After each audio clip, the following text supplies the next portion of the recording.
today's video, I'm going to teach you how to cancel your GoDaddy website subscription effectively.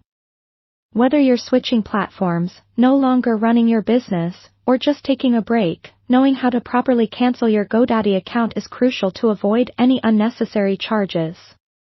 So let's dive right into it. First, you need to log into your GoDaddy account. Open your web browser and go to the official GoDaddy website. Once there, click on Sign In at the top right corner of the page. Enter your credentials, which typically include your username and password, and hit Enter. Once you're signed in, you should be redirected to your account dashboard. From your dashboard, locate the My Products section. This section lists all the current products and services that you have registered with GoDaddy. It's important to find this section because this is where you'll identify the specific website you're looking to cancel. Under My Products, look for the website you want to cancel. Click on Manage next to the website in question. This action will take you to a page with more detailed information about your subscription and settings. Once you're in the Management section for your website, it's time to proceed with the cancellation. Look for an option that says Renewal Billing. Clicking on this will open up all the billing details and renewal settings associated with your website.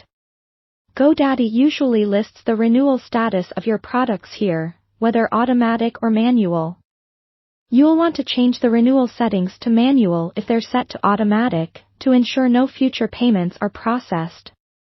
Now, locate the button indicating an option to cancel renewal. It's usually near the renewal settings on the same page. GoDaddy might prompt you to confirm your choice. Confirm that you do want to cancel the renewal for this service. This step essentially tells GoDaddy that your website subscription should not renew after the current term ends. However, you will still have access to your website until then. It's smart to double-check everything once more before logging out. Ensure that the renewal option has been switched off for the specific product and there are no pending charges or notifications. Moreover, GoDaddy sometimes sends an email confirmation regarding the change of renewal status, so keep an eye on your inbox for any follow-up instructions or confirmations. If, for any reason, you do not receive a confirmation, it would be wise to reach out to GoDaddy support just to ensure everything is in order and your account settings reflect your desired changes accurately. And there you have it. You've successfully canceled your GoDaddy website subscription. Remember that if you ever decide to return to GoDaddy, you can always reactivate your account or create a new subscription. Thanks for watching this tutorial. And make sure to like, subscribe, and hit the notification bell if you found this guide helpful.